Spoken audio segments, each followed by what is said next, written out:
अस्सलाम वालेकुम। किताबें सुनो, मैं हूं जुनैदी। किताब मुझको देखेंगे रसूल खुदा सल्लल्लाहु अलैहि वसल्लम की किस्त नंबर 7 पेश कर रहा हूं, सफ़ा नंबर 62 से। दूसरी जानिब मैं नमाज पढ़कर बाब अबी बकर 3 से दाखिल हुआ। अभी मुंदरजा बाला मुतज़क्किरा अंदर की तफसील से मैं नावाकिफ था। एक खादिम मस्जिद नबवी सल्लल्लाहु अलैहि वसल्लम से मैंने रोज़े तक पहुंचने का रास्ता पूछा। उसने मुझसे दरियाफ्त किया, क्या तुम रियाजुल जन्ना में नफिल पढ़ चुके हो? मैंने कहा, ये तो अभी औरतों के लिए मखसूस वक्त शुरू हो गया है, मैं कैसे पढ़ सकता हूँ? उसने कहा, अभी कनातें पूरी नहीं लगी, तुम सीधे चले जाओ, सब कालीन आ जाएंगी।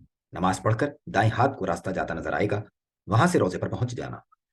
अल्लाह उसे जजाय खैर और कुशादगी रिज़्क़ अता फरमाए कि मैं आगे बढ़ा। शदीद रश था, कुएं से कुआं छिल रहा था, मगर बिलाखिर में रियाजुल जन्ना में पहुंच गया। अल्हम्दुलिल्लाह। दो सफ़ों में दो दो रकात नफिल पढ़े। इस दौरान दाएं हाथ का रास्ता बंद किया जा चुका था और शुरते वहां से जाने पर इसरार कर रहे थे। मैं भी वापस चल पड़ा और रास्ता तलाश करता हुआ बाहर निकलकर बाबुसलाम से दोबारा अंदर दाखिल हुआ। पहली सफ में अब भी बहुत से लोग बैठे हुए थे। मैं सीधा बढ़ता गया, यहां तक कि लोग खड़े हुए एक 4-5 फीट की कनात के पार दुरूद और सलाम कहते नजर आए। मैं रुक गया क्योंकि मुझे कनात के पार रोजे के करीब जाना था और यहां से रास्ता बंद था। मैं वापस पीछे आया, एक रास्ता खुला हुआ था, वहां से मैं रियाजुल जन्ना के लिए मर्दों की लगी हुई कतार में शामिल हो गया। उस वक्त मुझे पता चला कि मिंबर रसूल सल्लल्लाहु अलैहि वसल्लम के साथ रियाजुल जन्ना की 2-3 सफ़ें खवातीन के लिए मुख्तस नहीं की जाती और मर्दों के लिए खुली रहती हैं। नेज़ रोजे के सामने का हिस्सा मर्दों के लिए मखसूस रहता है। खैर, मैं कतार में खड़ा रहा, यहाँ तक कि 2 से 3 दफ़ा आधे या उससे ज़्यादा घंटे के वक्फे से कनात खोली जाती और मर्दों का इज़्दिहाम दौड़ता हुआ रियाजुल जन्ना की तरफ कुछ और बढ़ जाता। मगर यह तरीक़ा कार मेरी समझ में ना आया, क्योंकि लोगों की भीड़ में बीमार, बूढ़े, हर तरह के लोग थे और कनात खुलते ही दौड़ते हुए अगर किसी का पैर कुचला जाए या धक्के लगें, इससे बचाव की तदबीर वहाँ मौजूद नजर न आती थी। बहरहाल बिलाखिर मैं भी रियाजुल जन्ना तक पहुंच गया। एक जमे गफीर था जो नमाजें पढ़ रहा था और बास पढ़ने का मुंतजर भी था। मैं नफिल तो पढ़ ही चुका था और अब रोजे तक पहुंचने की बेताबी बढ़ गई थी।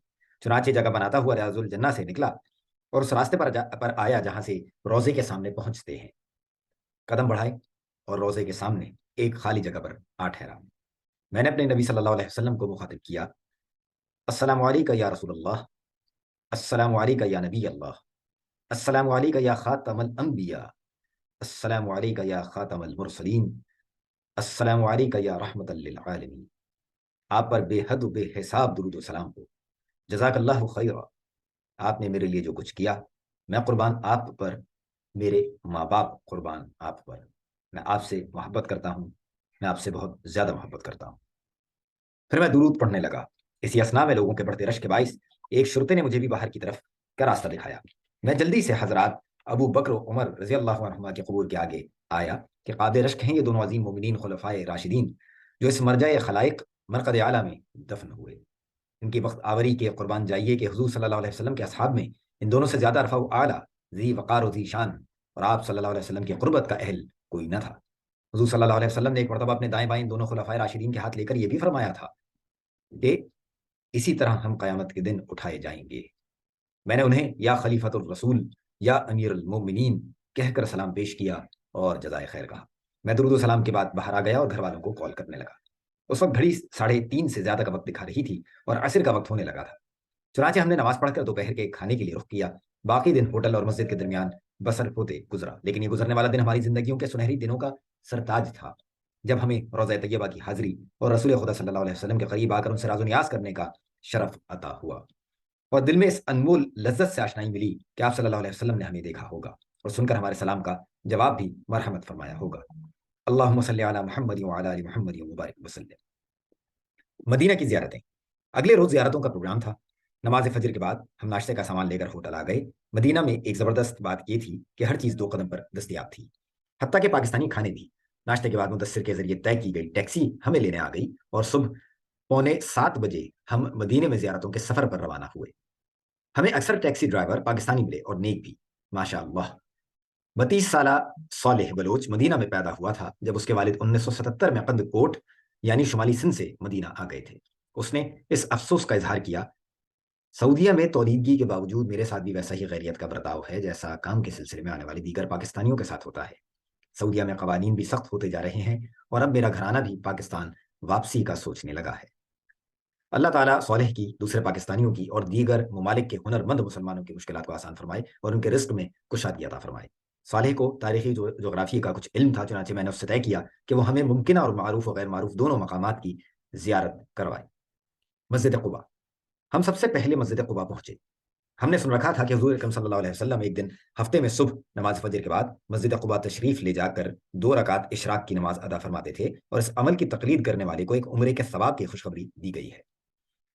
چنانچہ ہم بھی اس نیت کو دل میں لیے روانہ ہوئے۔ جب آپ صلی اللہ علیہ وسلم نے ہجرت فرمائی تھی تو اس وقت کے یثرب سے پہلے، جو بعد میں مدینہ النبی صلی اللہ علیہ وسلم کے نام سے موسوم ہوا، آپ کچھ عرصہ قباء کے مقام پر ٹھہرے تھے۔ مسجد قباء اسلام کی پہلی مسجد ہے جو اس وقت رسول اللہ نے اپنے دست مبارک سے قائم کی، اور اس مسجد کو یہ اعزاز حاصل ہے کہ اس کا ذکر قرآن مجید کی سورہ توبہ میں بھی آیا ہے۔ وہ مسجد جس کی بنیاد تقوی پر رکھی گئی۔ القرآن سورہ توبہ آیت نمبر 108۔ مسجد سفید رنگ کی ہے۔ سامنے کی طرف مسجد کا ایک بڑا گنبد ہے اور دائیں بائیں 2 گنبد نظر آتے ہیں، جبکہ اسی حیت کے 3 گنبد ان کے ساتھ عقب سے بھی متصل ہیں۔ پارکنگ میں بہت رش تھا، زائرین کی کثیر تعداد یہاں پہنچی ہوئی تھی۔ مسجد کے باہر بہت سے سٹال لگے ہوئے تھے جن پر مناسب قیمت پر اچھی چیزیں دستیاب تھیں۔ والدہ اور زوجہ دونوں خواتین کے وضو خانے اور مصلی کی جانب چلی گئیں۔ یہ خواتین کے لیے ہر مسجد میں بنے ہوئے ہوتے ہیں۔ میں اور خبیب وضو کر کے مسجد کے بائیں طرف کے گیٹ سے داخل ہوئے اور نمبردار خانوں والے ریک میں اپنے سینڈل رکھ کر اندر چل دیے۔ اسلام کی پہلی مسجد کا اندرونی منظر سامنے تھا۔ میں آہستہ آہستہ بڑھتا ہوا آگے پہنچا۔ میری قسمت کھل گئی۔ میں امام کے مصلی کے پیچھے دوسری صف میں نفل ادا کرنے لگا، پھر پہلی صف میں مؤذن کے بالکل بائیں جانب کی جگہ پر نفل ادا کیے۔ وہاں خوب دعائیں مانگی۔ نظر بار بار امام کے مصلی کی طرف اٹھتی تھی جسے آڑ لگا کر نمازیوں کے لیے بند رکھا ہوا تھا۔ رسول اللہ صلی اللہ علیہ وسلم یاد آ رہے تھے۔ اس مصلی پر نماز پڑھاتے ہوں گے۔